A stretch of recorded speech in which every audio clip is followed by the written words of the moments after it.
Hello there, everybody. Welcome back to another Lost Ark video. It's Friday. It's Arkonomics Day. This is the day of the week that I look forward to the most, even still.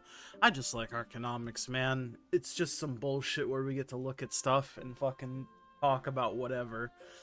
As always, though, NA West, I take a look at the blue crystals to start us off because that's just tradition at this point. And blue crystals kind of gone up. Well, I mean, not really. The slow buy price is the same, but I feel like the insta buy price is much higher than it was last time. Either that or I'm fucking early onset dementia, which is totally possible. I mean, I'm getting older these days, like, damn. But it is what it is. What's been going on in Lost Ark? Well, that is a great question. Crafting-wise, I haven't even been crafting, man. I just haven't wanted to log in and out. Also, PoE 2 drops today, so if you guys are playing PoE 2, let me know how it goes. When I first woke up today, the servers were kind of cooked. And, as an aside, I will put the crafting calculator in the description. It's almost assuredly worth it, at least for NA West. I'm just lazy. It is what it is, man. But let me know about PoE 2 if you guys are playing. Something I did want to say is redstones did spike up to like 35 gold on reset. I did notice that. They've spiked down since, but this is the week where every single person in the world has their weapon if they've been doing hard mode since week 1. I mean, if I have it, then literally everyone else has it too, if you've been running hard mode since week 1. But the red shards did spike up, at least on NA West, so it is what it is. I do think probably long term it's going to go down, but in the short term it could do more spiking. Really just takes 1 or 2 whales trying to push their weapon to 25 for it to make a big price movement.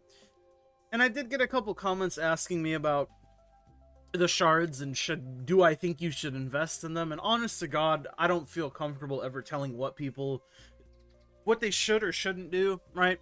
I'm not gonna sit here and say, brother, just buy my redstone coin and I'll fucking triple your money. I don't fucking know, dude.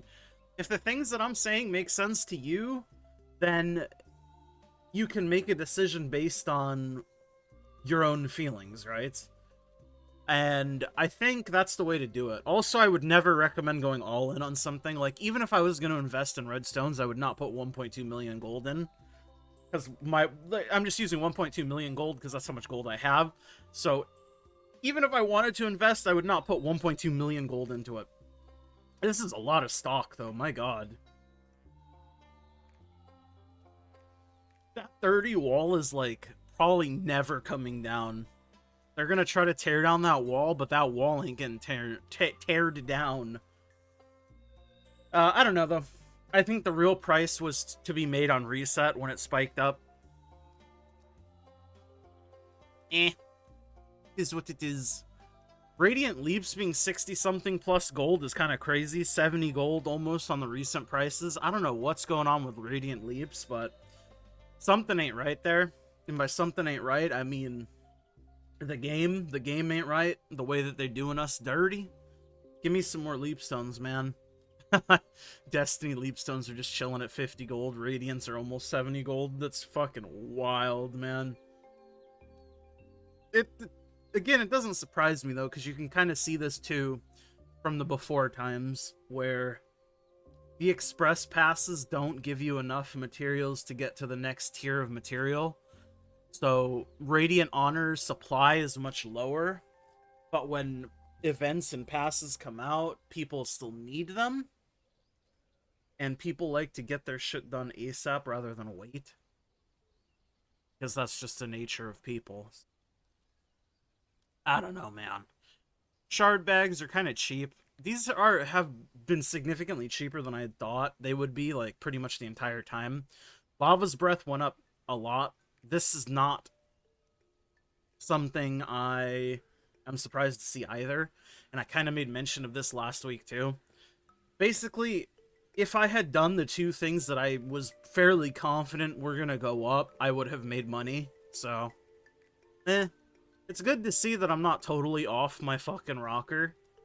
And I mean, it doesn't take like a super genius to make like obvious predictions like this. But having conviction and thinking that something will happen doesn't necessarily make it true or mean that it will happen. So it's always good to see, like, you know, the track record follow the thing that you thought would happen. It's funny, these have actually went down. But I guess that doesn't really surprise me, because I think people have transitioned off of honing their armor now and are more focusing on the redstones, i.e. their weapon. So maybe people are selling their excess stacks of blue stones to help funnel gold into other areas or something. I don't know, man. People do what people do. Honor shard pouches are actually a bit down from where they were, because I was going to say on reset these were like almost 700 gold pushing. They're still like 550 gold though, but again, honor shards being this expensive is crazy to me. It makes sense fundamentally. Again, it goes back to the express pass and like event passes and stuff, and not having enough materials and people wanting to get their stuff done ASAP. But it's just crazy to me that these are like almost double the value of the current tier shards.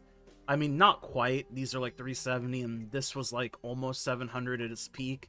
But now it's 550, so it's like 1.5x. But it's still a lot, and it's crazy to me. And as far as the tier 4 materials, I mean, doesn't surprise me here either. Everything is really expensive, and timber and relics are the outliers for the cheap ones. These are the fastest trade skills to dump your energy, so it makes sense as to why these are the cheapest. But it's interesting to me that the other materials don't also go down, just because there's very little reason to specifically buy these.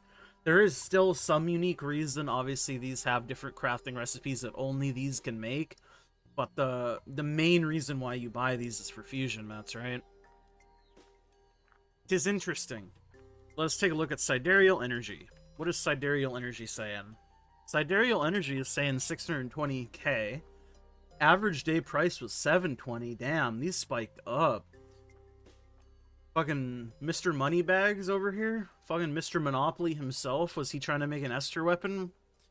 I mean, with the price of sidereals, or the supply of sidereals, excuse me, being so low, it really does just take literally one person who wants to make a sidereal to push the price of these up and by a lot, right? So it's kind of crazy. Let's take a look at the classic level 10 gems. Wow, that's a big selection we have here. 1.6 mil for a cooldown, 3.3 mil for a damage. Recent sold 1.2 for a cooldown, 3.2 for a damage. So you're off by a bit. What is a level 9 looking like? 800k basically. So you lose 800k if you hit, and you make like 800k if you hit. I mean, I guess that seems about right. If assuming the gem chance between cooldown and damage is 50-50, then it makes about... Well, you're not going to get 1.6 mil for a cooldown gem, right? That's just not going to happen. The most expensive sold ones are 1.4 mil, and even that I think is probably a bit on the higher end. So I think you probably lose about a mil gold and gain about 800k gold, which is not great returns, assuming 50-50. Although I guess if you could get these at 700k like they were like a week ago, but I mean, this was prices from a week ago, so the prices now are a bit higher. Anyways, I think I'll stop yapping. Thanks for hanging out with me, you guys. As always, like the video if you like it, subscribe, all that good stuff. Thank you to my YouTube members. It's Biscuits, Ender Diz, Remix My Life, I'm Nufu. Love all of you guys equally. Like the video, subscribe. I don't remember if I said that. I have the fucking attention span of an elephant or goldfish. Elephants never forget, but goldfish only forget. Bye!